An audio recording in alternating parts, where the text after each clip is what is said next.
Dear students, आज की इस वीडियो में जो टॉपिक हम डिस्कस करने जा रहे हैं बहुत ही इम्पॉर्टेंट टॉपिक है और टॉपिक का नाम है हाइजेनबर्ग अनसर्टेनिटी प्रिंसिपल। इसकी स्टेटमेंट आपके सामने लिखी हुई है, इसको हम बाद में देखते हैं। पहले हम इसको समझने की कोशिश करते हैं कि हाइजेनबर्ग अनसर्टेनिटी प्रिंसिपल है क्या। बोहर के एटॉमिक मॉडल में हमने पढ़ा, बोहर ने कहा था कि हर एटम के न्यूक्लियस के इर्द गिर्द फिक्स्ड रास्ते होते हैं, फिक्स्ड एनर्जी लेवल्स होते हैं, जिन एनर्जी लेवल्स में इलेक्ट्रॉन न्यूक्लियस के इर्द गिर्द रिवॉल्व करता है।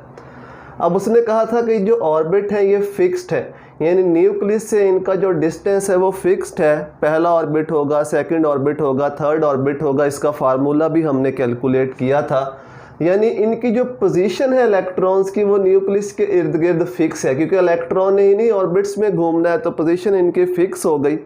बताने का मकसद ये है, बोहर ने ये कहा था कि जो इलेक्ट्रॉन मूव कर रहा है न्यूक्लियस के इर्द गिर्द, हम एक ही वक्त में इसकी पोजीशन और इसका मोमेंटम दोनों फाइंड कर सकते हैं एट द सेम इंस्टेंट, एक ही वक्त में। जब डी ब्रोगले का हाइपोथेसिस आया, डी ब्रोगले ने यह कहा कि जो मूविंग सब एटॉमिक पार्टिकल्स होते हैं, जिस तरह इलेक्ट्रॉन, प्रोटॉन वगैरह है, जब ये मूव कर रहे होते हैं तो ये पार्टिकल के साथ साथ वेव नेचर भी शो करते हैं।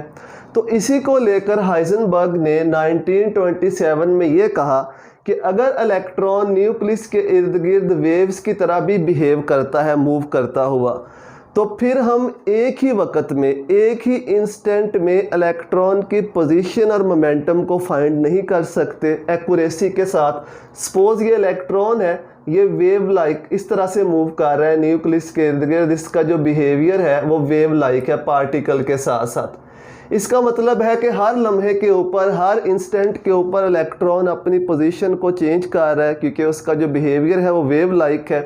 तो इसी को देखते हुए, इसी को समझते हुए हाइजेनबर्ग ने यह कहा कि अब इस इलेक्ट्रॉन की पोजीशन और मोमेंटम को हम सेम इंस्टेंट, एक ही वक्त के ऊपर एक्यूरेटली डिटरमाइन नहीं कर सकते। अगर हम इसकी पोजीशन फाइंड करने जाएंगे इस इलेक्ट्रॉन की, तो इसका जो मोमेंटम होगा वो अनसर्टन हो जाएगा, अनसर्टेनिटी बढ़ जाएगी, गैर यकीनी बढ़ जाएगी उसमें। अगर हम इस इलेक्ट्रॉन का मोमेंटम फाइंड कर लेंगे, मोमेंटम में अनसर्टेनिटी कम हो जाएगी तो पोजीशन में अनसर्टेनिटी ज़्यादा हो जाएगी।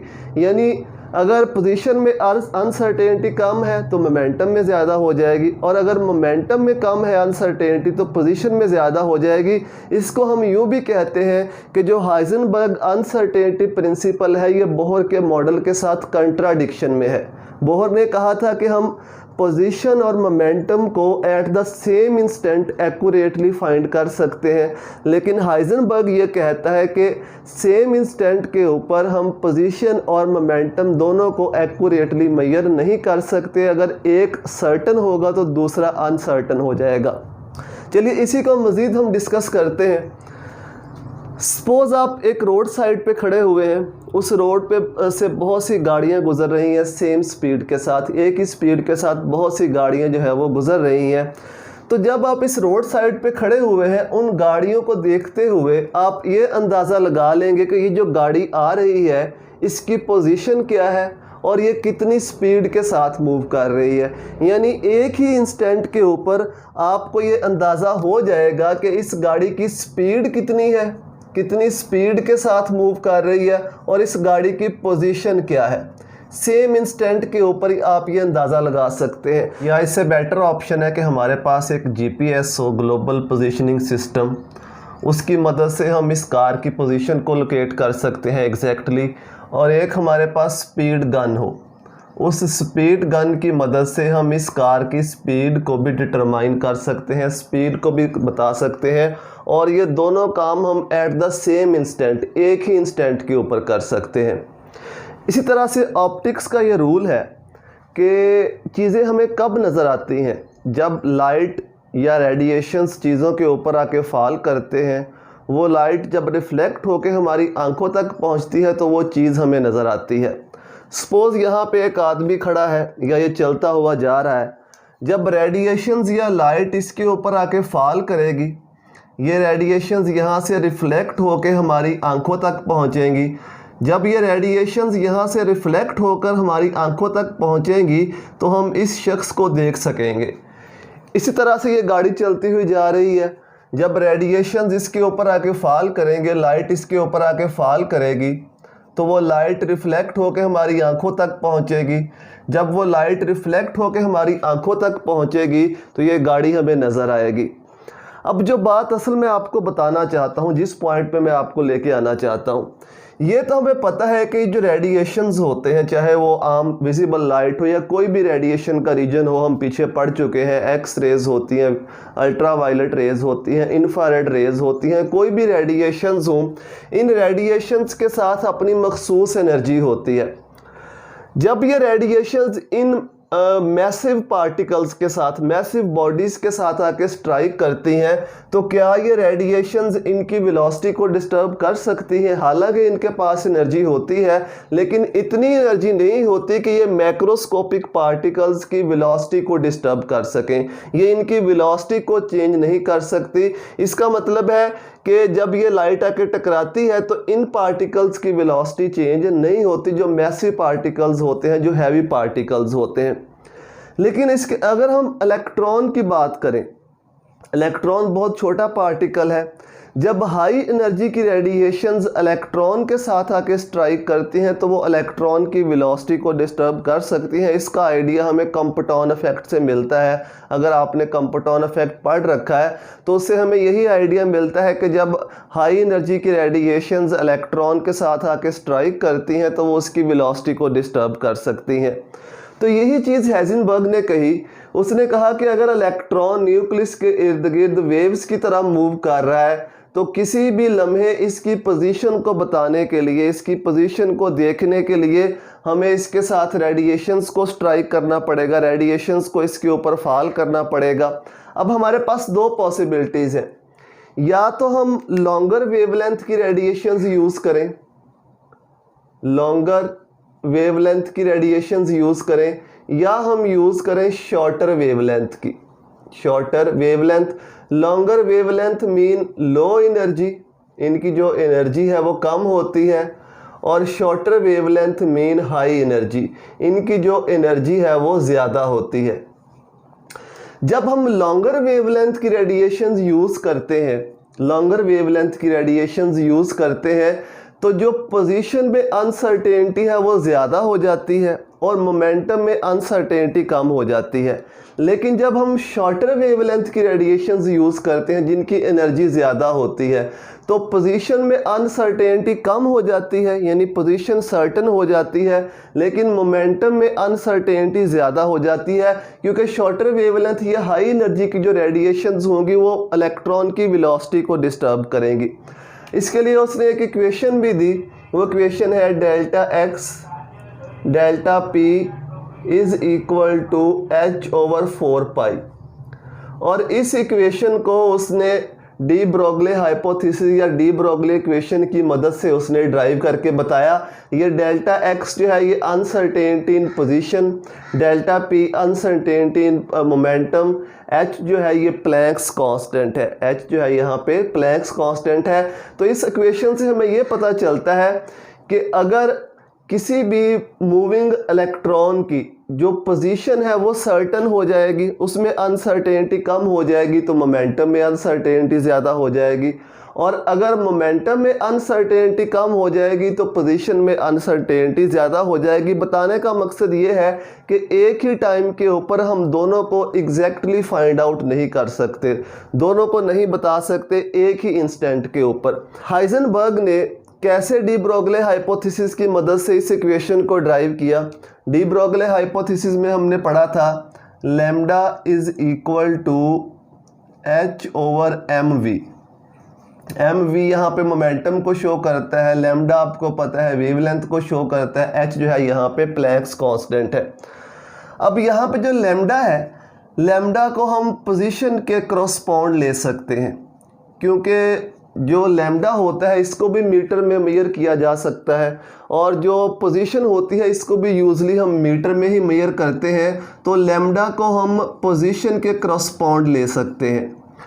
इसी तरह से अगर हम मोमेंटम को देखें, जो mv है मोमेंटम, मोमेंटम ये किसके h ओवर लैम्डा, ये किसके इक्वल है h over lambda. M v को इधर ले जाओ, लैम्डा को इस साइड पे ले आओ, तो लैम्डा क्या हो जाएगा, m v is equal to h over lambda. अब यहाँ से आप देखो कि जो वेवलेंथ है वो पोजीशन के डायरेक्टली प्रोपोर्शनल है, जो वेवलेंथ है वो पोजीशन के डायरेक्टली प्रोपोर्शनल है, लेकिन जो मोमेंटम है, जो मोमेंटम है वो वेवलेंथ के क्या है, इन्वर्सली प्रोपोर्शनल है। इसका मतलब ये है, यहाँ से हमें ये आइडिया मिलता है कि अगर हम लॉन्गर वेवलेंथ की रेडिएशंस यूज़ करते हैं, लॉन्गर वेवलेंथ की रेडिएशंस यूज़ करते हैं तो पोजीशन में अनसर्टेनिटी ज़्यादा हो जाती है। लॉन्गर वेवलेंथ की रेडिएशंस यूज़ करेंगे तो पोजीशन में अनसर्टेनिटी ज़्यादा हो जाएगी। लेकिन अगर हम शॉर्टर वेवलेंथ की रेडिएशंस यूज़ करते हैं, शॉर्टर वेवलेंथ की रेडिएशंस यूज़ करते हैं, ये इन्वर्स रिलेशन है। शॉर्टर वेवलेंथ की रेडिएशन यूज़ करेंगे तो जो मोमेंटम होगा, मोमेंटम में अनसर्टेनिटी ज़्यादा हो जाएगी। तो यही बात मैंने आपको यहाँ पे बताई थी कि पोजीशन को डिटरमाइन करने के लिए हमारे पास दो पॉसिबिलिटीज़ है, या तो हम लॉन्गर वेवलेंथ की रेडिएशंस यूज़ करें या शॉर्टर वेवलेंथ की रेडिएशंस यूज़ करें। अगर हम शॉर्टर वेवलेंथ की रेडिएशंस यूज़ करेंगे, शॉर्टर वेवलेंथ की रेडिएशंस, तो पोजीशन सर्टन हो जाएगी लेकिन मोमेंटम अनसर्टन हो जाएगा। लेकिन अगर हम लॉन्गर वेवलेंथ की रेडिएशंस यूज़ करते हैं तो फिर क्या होगा, फिर मोमेंटम सर्टन हो जाएगा लेकिन जो पोजीशन होगी वो अनसर्टन हो जाएगी। तो यहीं से इसने हाइजेनबर्ग ने अपनी इस इक्वेशन को ड्राइव किया। इसको इस साइड पे ले आओ, lambda into m v is equal to h, ये हो जाएगा। लैम्डा मैंने आपको बताया कि किसके करस्पॉन्ड है, पोजीशन के, तो इसकी जगह पे हम पोजीशन लिख सकते हैं, पोजीशन।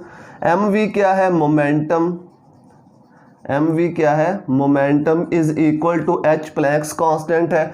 पोजीशन को हम किससे रिप्रेजेंट करते हैं, एक्स से। मोमेंटम को हम किससे रिप्रेजेंट करते हैं, पी से, इज इक्वल टू एच। अब अनसर्टेनिटी के लिए हम डेल्टा का साइन शो करते हैं, डेल्टा चेंज को शो करता है, delta x into delta p is equal to h. चूँकि इलेक्ट्रॉन को हमने एटम के अंदर फाइंड करना होता है, इलेक्ट्रॉन को हमने कहाँ पे फाइंड करना होता है, एटम के अंदर। और एटम क्या है, एक स्फीयर है, एटम क्या है, एक स्फीयर है। और स्फीयर में टोटल 4 पाई स्टीरेडियन होते हैं। स्टीरेडियन आपने फिजिक्स में पढ़ा होगा, फर्स्ट चैप्टर के अंदर है। किसी भी स्फीयर के अंदर कितने स्टीरेडियन होते हैं, 4 पाई स्टीरेडियन। चूँकि हम इलेक्ट्रॉन को एक एटम के अंदर, एक स्फीयर के अंदर फाइंड करते हैं, इसलिए इस प्लैंक्स कांस्टेंट को हम 4 पाई से डिवाइड कर देते हैं। तो ये हमारी फाइनल इक्वेशन निकल के आती है, जिसकी मदद से हम ये कहते हैं कि अगर पोजीशन सर्टन हो जाएगी तो मोमेंटम अनसर्टन हो जाएगा, अगर मोमेंटम सर्टन हो जाएगा तो पोजीशन जो होगी वो अनसर्टन हो जाएगी। अब यहाँ पे मैंने आपको बताया कि अगर हम शॉर्टर वेवलेंथ की रेडिएशंस यूज़ करते हैं, सपोज ये एक इलेक्ट्रॉन है, ये न्यूक्लियस के इर्द गिर्द रिवॉल्व कर रहा है, न्यूक्लियस के इर्द गिर्द मूव कर रहा है, इसके ऊपर हम शॉर्टर वेवलेंथ की रेडिएशंस को फॉल करते हैं। सपोज एक्स रेज को हमने इसके ऊपर फॉल किया, और दूसरी पॉसिबिलिटी है इसके ऊपर हम लॉन्गर वेवलेंथ की रेडिएशंस को फॉल करते हैं, लॉन्गर वेवलेंथ की रेडिएशंस को फॉल करते हैं। अब इससे होता क्या है, जो शॉर्टर वेवलेंथ की रेडिएशंस है जब वो इस इलेक्ट्रॉन से टकराएंगी तो वो कम रीजन में स्प्रेड होंगी, उनकी जो सेपरेशन होगी वो छोटे रीजन में होगी। सपोज ये वो रीजन है जिसमें ये वेवलेंथ स्प्रेड हो रही है, ये रेडिएशन स्प्रेड हो रही है। लेकिन जब ये लॉन्गर वेवलेंथ की रेडिएशन इस इलेक्ट्रॉन से टकराएंगी तो ये ज़्यादा बड़े रीजन में स्प्रेड होंगी। इसका मतलब ये है कि जब हम शॉर्टर वेवलेंथ की रेडिएशंस यूज़ करते हैं तो इलेक्ट्रॉन को सिर्फ हमें इस हिस्से में ढूंढना है, इस छोटे से एरिया में ढूंढना है। लेकिन जब हम लॉन्गर वेवलेंथ की रेडिएशंस यूज़ करते हैं तो एक इतना बड़ा एरिया है जिस एरिया के अंदर हमने इलेक्ट्रॉन को ढूंढना है। इसको आप आसान ऐसे समझ लो कि किसी भी, ये एक कमरा है, इस कमरे के अंदर कोई चींटी दाखिल हो गई है और ये एक बहुत बड़ा कमरा है। अब चिंटी इस कमरे में दाखिल हो गई है, इसकी पोजीशन में अब अनसर्टेनिटी बहुत ज़्यादा है। ये चिंटी किसी भी लम्हे किसी भी पोजीशन के ऊपर मौजूद हो सकती है, क्योंकि कमरे का साइज़ जो है वो बहुत बड़ा है। एक बहुत बड़े कमरे के अंदर हमने चिंटी को फाइंड करना है। लेकिन अगर यही एक चिंटी एक छोटे से कमरे में दाखिल होती है तो इसकी जो पोजीशन होगी उसमें अनसर्टेनिटी उतनी ही कम हो जाएगी। पोजीशन के अंदर जो अनसर्टेनिटी है वो उतनी ही कम हो जाएगी। तो सेम यहाँ पे है कि जब हम शॉर्टर वेवलेंथ की रेडिएशंस यूज़ करते हैं तो वो टकराने के बाद कम रीजन में छोटे रीजन में स्प्रेड होती हैं। जो इलेक्ट्रॉन की पोजीशन है उसमें अनसर्टेनिटी कम हो जाती है। लेकिन अगर हम लॉन्गर वेवलेंथ की रेडिएशंस यूज़ करते हैं तो वो टकराने के बाद ज़्यादा बड़े रीजन में स्प्रेड होती हैं, अनसर्टेनिटी उतनी बढ़ जाएगी। तो इसका मतलब शॉर्टर वेवलेंथ की रेडिएशंस अगर हम यूज़ करते हैं तो जो पोजीशन है वो सर्टन हो जाएगी, यानी पोजीशन में जो अनसर्टेनिटी है वो बहुत कम हो जाएगी। लेकिन इसका इम्पैक्ट ये होगा कि जब ये शॉर्टर वेवलेंथ की रेडिएशंस टकराएंगे तो इस इलेक्ट्रॉन की वेलोसिटी डिस्टर्ब होगी। जब वेलोसिटी डिस्टर्ब होगी तो क्या डिस्टर्ब होगा? मोमेंटम। इसका मतलब मोमेंटम अनसर्टन हो जाएगा।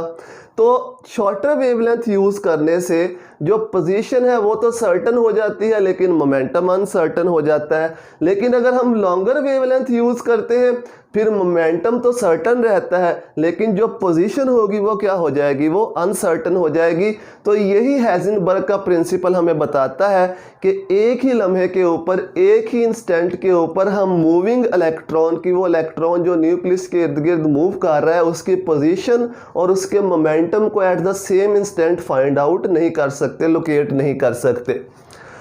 और लास्ट में ये बात याद रखनी है कि ये जो प्रिंसिपल है हाइजेनबर्ग अनसर्टेनिटी प्रिंसिपल, ये सिर्फ सब एटॉमिक लेवल पे जो पार्टिकल्स हैं, जो एटॉमिक लेवल पे पार्टिकल्स हैं उन्हीं पे एप्लीकेबल है, इलेक्ट्रॉन, प्रोटॉन, न्यूट्रॉन पर, और ये मैक्रोस्कोपिक वर्ल्ड के ऊपर एप्लीकेबल नहीं है।